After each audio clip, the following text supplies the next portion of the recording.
इस कहानी में हमें एक ऐसे इच्छाधारी नाग नागिन को दिखाया जाता है जो एक दिव्य मंगल सूत्र की मदद से हमेशा के लिए इंसानी रूप को धारण कर सकते थे, जिसे लेकर वे अपने सर्प देवता के पास आशीर्वाद लेने जाते हैं कि तभी वहाँ घर से भाग रहे एक लड़का और लड़की की नजर उस छोटे से मंदिर पर पड़ती है। जब ये लोग वहाँ पर आते हैं तो उन्हें वहाँ एक मंगल सूत्र दिखाई देता है। लड़का उस मंगल सूत्र को लेकर लड़की के गले में बांध देता है और दोनों शादी कर लेते हैं। जब यह बात नाग को पता चलती है तो वह उन्हें रोकने के लिए जाता है, लेकिन तब तक ये लोग वहाँ से निकल चुके थे। नाग दौड़ते हुए उनके पास जाता है और लड़की के गले से उस मंगल सूत्र को छीलने लगता है, जहाँ नाग और लड़के के बीच में लड़ाई होने लगती है। नाग लड़के को मारने ही वाला था कि तभी पीछे से लड़की उसके सर पर एक डंडा मार देती है, जिससे नाग की वहीं पर मृत्यु हो जाती है। तब तक नागिन भी वहाँ पर आ जाती है और उसने अपने प्रेमी को मरा हुआ पाया तो वह काफी क्रोधित हो जाती है और उनसे कहती है कि हम दोनों एक इच्छाधारी नाग नागिन हैं। आज ही हम शादी करके हमेशा के लिए इंसानी रूप में रह सकते थे, लेकिन तुम लोगों ने हमें अलग कर दिया। फिर नागिन लड़की का गला दबाते हुए कहती है कि जिस प्रकार तुमने हमें अलग किया है उसी प्रकार तुम भी एक नागिन बनकर हर जन्म में अपने प्रेमी से अलग रहोगी, यह श्राप है मेरा।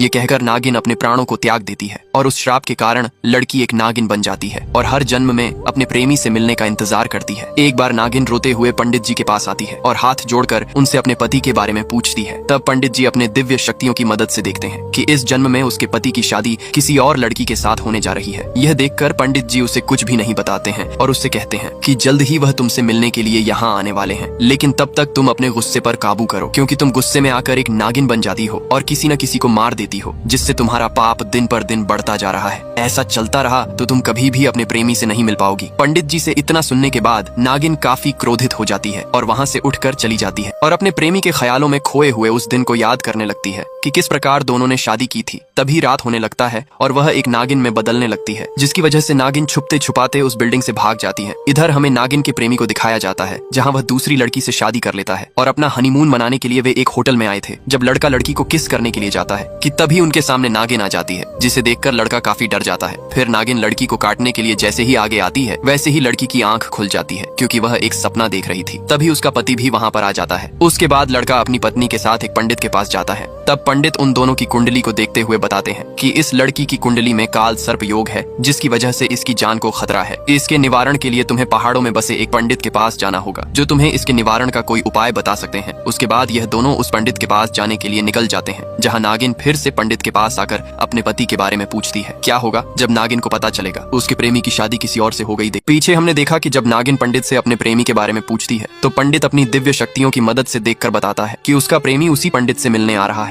पंडित के मुंह से यह बात सुनकर नागिन बहुत ज्यादा खुश हो जाती है। तब पंडित उसे बताते हुए कहता है कि इस जन्म में उसकी शादी किसी और लड़की के साथ हो चुकी है और तुम्हें उसे भूल जाना चाहिए। पंडित से यह बात सुनकर बदले की आग में जल रही नागिन काफी क्रोधित हो जाती है और धीरे धीरे अपनी असली रूप में आते हुए पंडित को अपने चंगुल में